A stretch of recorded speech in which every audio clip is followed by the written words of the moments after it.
First off, it's all about the U.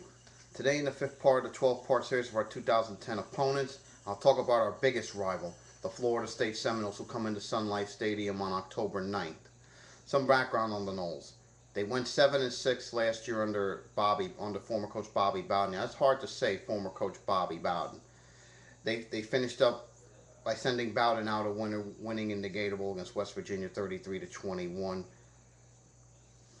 And Bobby Bowden finished with over 300, almost 400, about 380 something wins. But time to turn the page in Tallahassee. This year, the Jimbo Fisher era begins.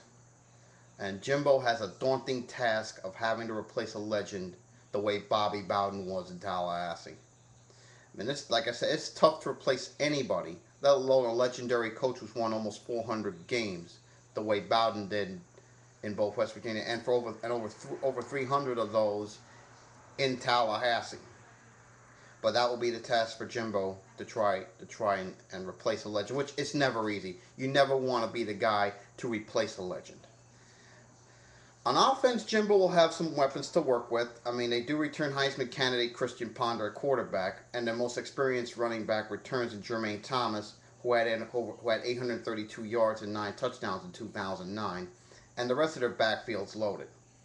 But they will be a force to be reckoned with on the ground. But their wide receiving corps did take a hit with the dismissal of Jermon Fortson. However, they do return Burt Reed Jr. and Taiwan Easterling as the main receivers. Burt Reed had 710 yards on 60 receptions in 2009, and Taiwan Easterling had 442 yards on 35 receptions, along with 2 touchdowns in 2009. Their offensive line is loaded, and this might be the best they've had in years. And that's saying something. You see how good FSU was in the late 90s and early 2000s. All 5 of their linemen will be in their 3rd year together, and they have experience. And their best player on the line is senior Rodney Hudson, who was a first-team All-American last year.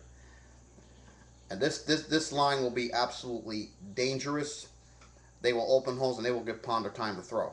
So that standpoint, you have to look at the offense is going to be much better in 2010, and they're much more experienced. And now they have a coach in Jimbo who will become more and more aggressive this year.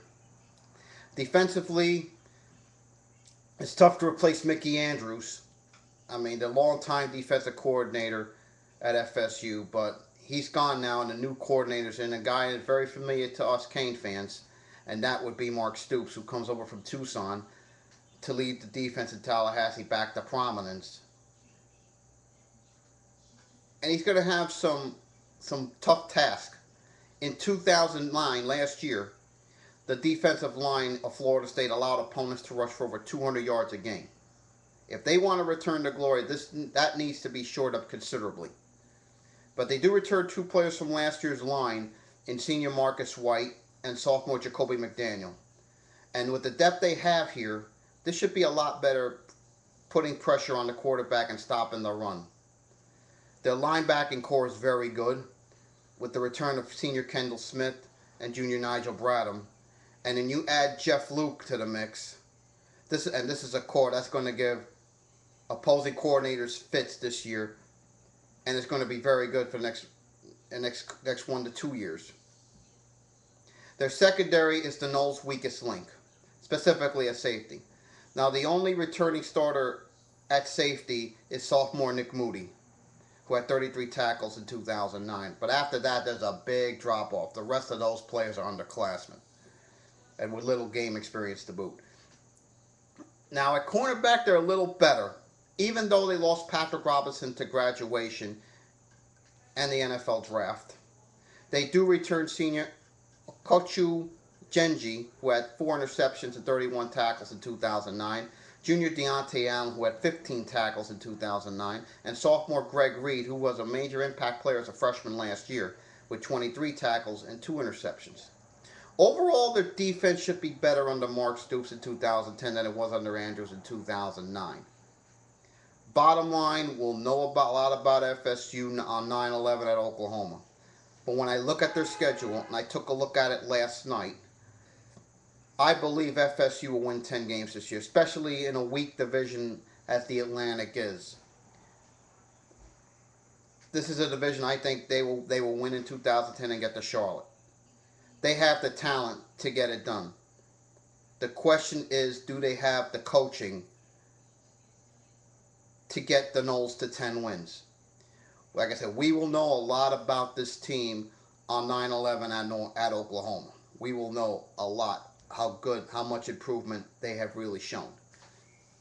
Now, from a CANES perspective, for us, this is a rivalry game. I expect this to be another classic in this series.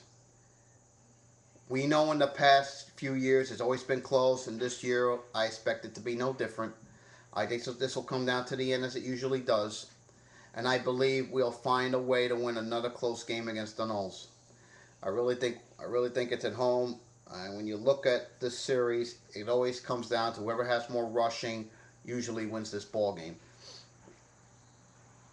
And whoever makes the fewest mistakes usually wins this game. And I expect this year that'll be no different.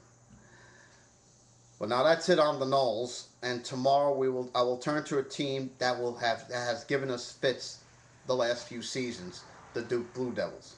I'll see you then. And as always, go Canes.